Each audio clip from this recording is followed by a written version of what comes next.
मेरा सवाल अपनी जगह ठहरा हुजूर, आप जवाब तो दे जी my lord, with utmost respect, I am not reading it as utmost respect को छोड़िए, सिर्फ जवाब दे दीजिए। अच्छा सर, आपके साथ वक्त की कमी है। जी I know my lord, I am just saying that subject to law, subject means some kind of restriction. और मैंने आपसे आप देखें, जो मैंने सवाल है उसका तो आप जवाब नहीं। मैं आ तो जाऊं उसमें, आप आएंगे तो अगर दिन निकल जाए। मैंने कहा अगर ये हम लफ्ज काट दें subject to the constitution and law, फर्क क्या पड़ेगा फिर? जी ये इसका सवाल का जवाब दे दीजिए। फर्क नहीं पड़ेगा, लेकिन पॉइंट इज दैट नहीं पड़ेगा ना। नहीं, लेकिन थैंक यू। इशू ये नेक्स्ट पॉइंट। नहीं सर, पहले अभी सुन तो ले, मैं कंप्लीट तो कर लूं सर आपकी इजाजत से। I've been thinking about this since the case started. Why subject to the constitution? Was everything is always subject to the constitution? Mr. Zubairi, I just want to say one thing. Each one of us may have their views. Let them be expressed in judgments. I want to hear counsel. ये मुकालमा chief justice of Pakistan justice Qazi Faez Isa, supreme court bar association के सदर आबिद ज़ुबैरी और justice Munib Akhtar के दरमियान उस वक्त हुआ जब सुप्रीम कोर्ट का full bench supreme court practice and procedure act के खिलाफ दरख्वास्तों की तीसरी बराह रास्त समाअत कर रहा था। Chief justice justice Qazi Faez Isa की सरबराही में आज फुल कोर्ट ने प्रैक्टिस एंड प्रोसीजर एक्ट के खिलाफ तीसरी समाअत की, जो बराह रास्त दिखाई भी गई। आज समाअत के दौरान chief justice justice Qazi Faez Isa समेत दीगर जजेस ने चीफ जस्टिस का इख्तियार, पार्लियामेंट के इख्तियार और आर्टिकल 184(3) के इस्तेमाल पर बहस की। एक मरहले पर चीफ जस्टिस काजी फाइजीसा ने आइन के आर्टिकल 184(3) के पाकिस्तान में इस्तेमाल के हवाले से रिमार्क देते हुए सवाल किया कि क्या ह्यूमन राइट्स सेल का हमारे अपने रूल्स में कोई तस्करा है? इससे पहले दुनिया हम पर उंगली उठाए, मैं अपने ऊपर उंगली रखता हूँ। 184(3) जो है ना का इस्तेमाल कैसे हुआ है पाकिस्तान में? हकीकत क्या है? ह्यूमन राइट्स सेल, कोई रूल में उसका तस्करा है? बताइए है। किसी कानून में तस्करा है? बताइए है। अभी तो हम चलें पार्लियामान को तो छोड़ दें, हमारे अपने रूल्स में उसका तस्करा है। अब 184(3) जहाँ तक हेबस कॉर्पस की बात है उसका तो रूल में तस्करा है, मगर जो दूसरे इख्तियारात इस्तेमाल किए गए हैं 184(3) के तहत, उनका रूलों में तस्करा था नहीं था, कैसे इस्तेमाल किया गया? और अगर आप कहते हैं कि रूल की भी ज़रूरत नहीं उधर, अब तो हम रूल से भी चले गए ना। 191 ये तो नहीं देता है इजाज़त के चीज़ बना सकता है रूल, या ह्यूमन राइट्स सेल बना सकता है, या तो क्या ये है? तो वहाँ तो आप अपनी आंखें बंद कर रहे हैं। इससे पहले कि दुनिया हम उंगली उठाए, मैं अपने ऊपर उंगली रखता हूँ। कुछ केसेस की नौयत थी कि बिल्कुल वो जनरल पब्लिक इंटरेस्ट के आप मैटर में आप ला सकते हैं उनको, कुछ थे बिल्कुल पर्सनल हो गए थे केसेस। सुप्रीम कोर्ट ने गलत नहीं, सुप्रीम कोर्ट के एक चीफ जस्टिस ने अगर गलत किया तो पार्लियामेंट को तो ये गलती नहीं करना चाहिए। तो कम से कम वहाँ ज़्यादा वजन नहीं होगा कि वो तो कम से कम कानून के मुताबिक एक चीज़ करना चाह रहे हैं। दौरान समाअत सुप्रीम कोर्ट बार के सदर आबिद ज़ुबैरी के साथ chief justice justice Qazi Faez Isa का बार बार तल्ख मुकालमा हुआ, जबकि दरख्वास्त गुजार के वकील इम्तियाज़ सिद्दीकी के साथ भी चीफ जस्टिस की तलखी हुई। आप कर चुके हैं, कोई और रह गया? आइए इधर से। कौन? मैंने नहीं किया। नहीं, आप उस दिन चले गए थे। Attorney, please don't interrupt. Attorney general, will you lead the arguments और will you respond to the arguments? Yes, I will respond, my lord. Mr. Sir, this is very unfair. My lord, the chief justice is very unfair. आपने कहा था कि attorney general साहब को argue करने दें, हम आपको बाद में सुनेंगे। अब आप दिखाइए, ऑर्डर शीट दिखाइए। जी दिखाइए। This is very unfair. I will not argue if you don't want to hear me, but don't put things which are factually incorrect.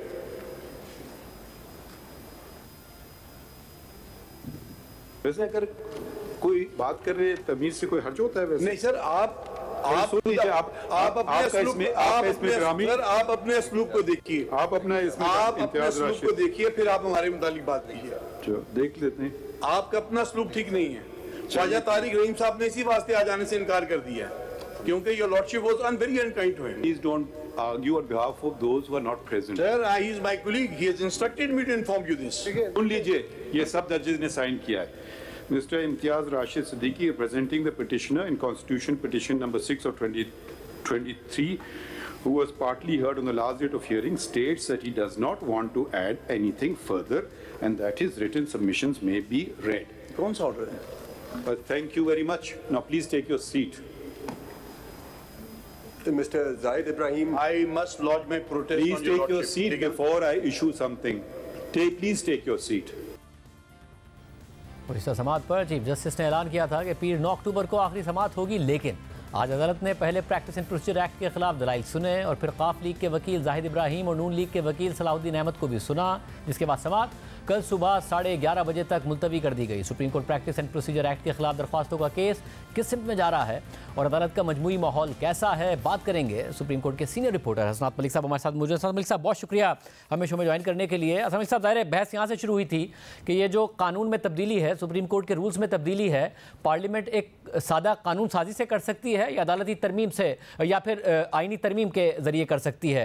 ज़ाहिर है हमने माजी में तो ये देखा है कि सुप्रीम कोर्ट से मुताल्लिक अगर आइनी तरमीम भी की पार्लियामेंट ने, तब भी पार्लियामेंट को मजबूर किया। इफ्तिखार चौधरी साहब का ज़माना था कि जी इसको तब्दील किया जाए, मगर अब कानून के ऊपर भी अदालत के अंदर से ही जैसे काजी फाइज़ा हों, जैसे अतर मिनल्लाह हों, जैसे मंसूर अली शाह हों, कम अज़ कम ये आवाज़ आती है कि पार्लियामेंट की सुप्रीमेसी की बात हमें सामने आती है। अगर एक दूसरा मौक़िफ़ भी सामने आता है कि नहीं जी पार्लियामेंट ये काम नहीं कर सकती है। कैसे देख रहे हैं आप ओवरऑल सूरत हाल को? जी बिल्कुल शाहजेब, आपने ठीक कहा। 2009 से मैं भी सुप्रीम कोर्ट कवर कर रहा हूँ, लेकिन इस तरह की आवाज़ें सुप्रीम कोर्ट के अंदर से नहीं आई कि जी हमें इंटरनल अकाउंटेबिलिटी करनी है, अपने आप को रिफॉर्म करना है। पहली दफ़ा इतनी तादाद के जजेस जो हैं वो बात कर रहे हैं और पहली मेरा ख्याल है कि चीफ जस्टिस की सक्सेस ये हुई कि उन्होंने फुल कोर्ट बनाया। अगर काजी फाइसा जो हैं वो जस्टिस बंदयाल की तरह वो अपने जहन में फ़ैसला कि जी ये फ़ैसला हमने करना है और अपने मनपसंद जजेस को बिठा के वो 2-3 हेयरिंग में वो जो है वो कर सकते थे, क्योंकि मेजॉरिटी वो उनके पास चीफ जस्टिस जैसे मुनीब कहते हैं कि मास्टर ऑफ रोस्टर है, वो कुछ भी कर सकता है। लेकिन उन्होंने ओपन एक फुल कोर्ट में प्रॉपर जो है वो एक पब्लिक के सामने जो है वो लाइव स्ट्रीमिंग के ज़रिए लोगों को दिखाया कि कौन जो है वो पार्लियामेंट की कॉम्पिटेंस को मान रहा है और कौन किसकी क्या रिजर्वेशन है। इसमें कोई शक नहीं कि दूसरी तरफ भी जो रिजर्वेशन है कि इंडिपेंडेंस ऑफ जुडिशरी के नाम पे उनमें वज़न होगा, लेकिन ये है कि जो कुछ चीफ जस्टिस साहिबान करते रहे हैं माजी में उसका कोई दिफा नहीं कर रहा। चाहे वो ह्यूमन राइट सेल हो, उसमें जिस तरीके से वर्किंग चलती रही और ह्यूमन राइट सेल का रिकॉर्ड भी बताया जा रहा है कि वो भी नहीं मिल रहा। एक चीफ जस्टिस ने 35,000 फाइल जो थी अपने दौर की उनको तलब कर दिया। क्या कुछ करते रहे वो ह्यूमन राइट सेल में, और क्या कुछ साकिब निसार साहब जब लाहौर में जाके खुली कचहरी लगाते थे और ह्यूमन राइट सेल की दरख्वास्तों से डायरेक्शन पास करते थे। वो अमूमन सुप्रीम कोर्ट में ये है कि एक चीफ जस्टिस के पास कोई जुडिशल वो आर्डर नहीं पास कर सकता जब तक उसके साथ कोई दूसरा जज भी ना बैठे। कम से कम 2 रुकनी बेंच होना ज़रूरी है जुडिशल ओपिनियन देने के लिए। लेकिन उन्होंने जो है वो एक खुली कचहरी लगा के जो है वो अपने आखिरी साल में जिस तरीके से आर्डर पास किए, अब ना उनका रिकॉर्ड मिल रहा है और जो कुछ ट्रांसपेरेंसी जो है वो हमने देखी कि नहीं रही 6 साल में। अब ये है कि आवाज़ें अंदर से उठ रही हैं और अब ये इंटरेस्टिंग देखना है कि चीफ जस्टिस के लिए इसमें कोई शक नहीं कि उन्होंने बड़ा रिस्क लिया है। अब जो उन्होंने पोजीशन ली है देखना होगा कि क्या वो मेजॉरिटी में है या मिनॉरिटी में है, क्योंकि बड़ा क्लोज इस वक्त जो सूरत हाल है वो जा रही है, सिवाय 1-2 जजेस के जिन्होंने अपनी ओपिनियन एक्सप्रेस नहीं की। लार्जली आप देख सकते हैं तो कुछ जजेस जो हैं वो पार्लियामेंट की कॉम्पिटेंस पे सवाल उठा रहे हैं, कुछ उसके हक में हैं। तो ये 2-3 जजेस का है कि वो किस तरफ जाते हैं। ये भी है कि मे बी तीसरी ओपिनियन भी आए जो एक आध के साथ वो प्रिंसिपली एग्री कर जाएं लेकिन उनकी ओपिनियन डिफरेंट हो। जिस तरह जैसे याही अफरीदी हम देख रहे हैं कि हर हाई प्रोफाइल केस में उनकी ओपिनियन हर एक जो है वो साइड उससे मुख्तलिफ रही है। इवन जस्टिस काजी फाइसा केस में भी उन्होंने जस्टिस काजी फाइसा की पिटीशन रिजेक्ट की थी, लेकिन उन्होंने बार की पिटीशन को एंटरटेन करके वो रिलीफ दिया था। तो ये बड़ा यानी इंटरेस्टिंग होगा कि कल कौन मेजॉरिटी में रहता है। लेकिन पहली दफ़ा ये हुआ है कि पार्लियामेंट के हवाले से इतनी यानी पार्लियामेंट के हक के लिए जजेस की तरफ से इतना जो है वो आ रही हैं बातें और वो इसका दिफा कर रहे हैं और अपने जो कंडक्ट है उस पर सवाल उठा रहे हैं। माजी में ऐसी कोई मिसाल नहीं मिलती। हसन भाई साहब, जैसा कि आपने जिक्र किया कि ये पहली दफ़ा है कि इतनी पार्लियामेंट की जो सुप्रीमेसी है उसके हवाले से अदालत से आवाज़ें आ रही हैं और गालिबन ये भी बहुत अरसे बाद है कि आप जैसे सीनियर रिपोर्टर भी कह रहे हैं कि कुछ पता नहीं है कि क्या हो सकता है, वरना जजमेंट्स बड़े प्रिडिक्टेबल हो गए थे। बेंच बनता था तो पता चल जाता था, इनफैक्ट पटिशन आती तो पता चल जाता था और आप लोग बताते थे कि बेंच ये हो सकता है और फैसला ये आ सकता है। मगर इस सारी सूरत हाल में जस्टिस आसिफ सईद खोसा साहब हों, उन्होंने कोई रिफॉर्म नहीं किया, अगर पार्लियामेंट से रिफॉर्म करने पर एतराज़ है। जस्टिस मुनीब अख्तर तो खुद जब चीफ जस्टिस को मास्टर ऑफ रोस्टर कह रहे थे तो साथ में ये भी बता रहे थे कि इनको ये जो इख्तियारात हैं इनके रिफॉर्म की ज़रूरत है, मगर जस्टिस बंदियाल ने कुछ नहीं किया इस हवाले से। तो अंदर से भी सुप्रीम कोर्ट में कुछ नहीं हुआ, बाहर से पार्लियामेंट कर रही है, उस पर भी एतराज़ है। तो ये मामला कैसे आगे बढ़ सकता है और क्या होता रहा है?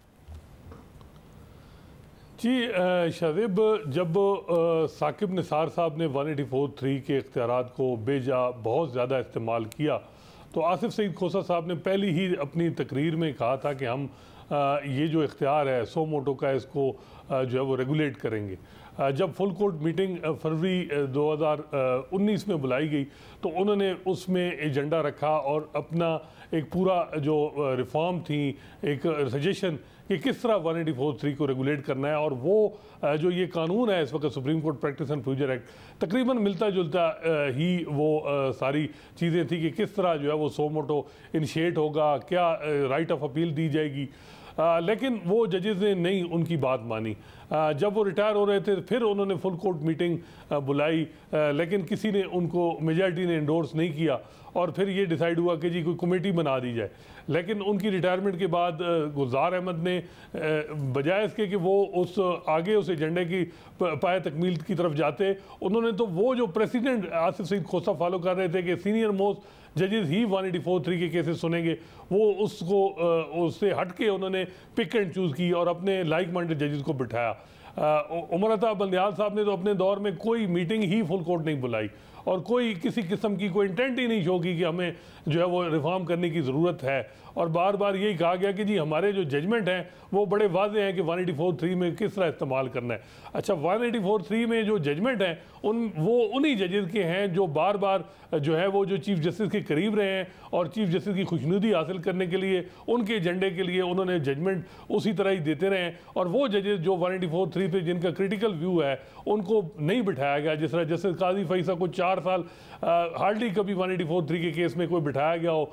इसी तरह और भी कई जजेस थे, जैसे मंसूर अली शाह को भी कम जो है वो बिठाया गया। तो ज़्यादातर वो जजेस ही चीफ जस्टिस ने बिठाए जो उनके हम ख्याल थे। तो अब जो है वो जस्टिस काजी फैसल जो हैं, जब उसके साथ जो वो जजेस जो समझते हैं कि जी पार्लियामेंट जो है वो हमें रेगुलेट कर सकती है, जो हमने नहीं किया, तो हम देख रहे हैं कि दूसरी तरफ अब ये बातें आ रही हैं कि जी कॉम्पिटेंस नहीं है, बातें ठीक हैं, रिफॉर्म होनी चाहिए, सुप्रीम कोर्ट में चीफ जस्टिस का इख्तियार रेगुलेट होना चाहिए, लेकिन हमें खुद करना चाहिए।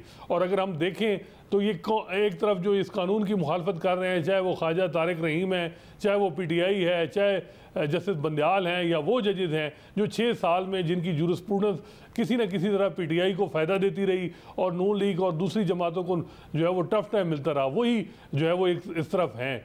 और अगर हम देखें तो 2009 से ही ये 184(3) मिस यूज़ होती रही है, लेकिन सुप्रीम कोर्ट इस वजह से उस पर पार्लियामेंट का असर नहीं रहा क्योंकि एस्टैब्लिशमेंट का सपोर्ट जो है वो हमेशा सुप्रीम कोर्ट के साथ रही और एक आध सियासी बड़ी जमात भी सुप्रीम कोर्ट के साथ खड़ी रही।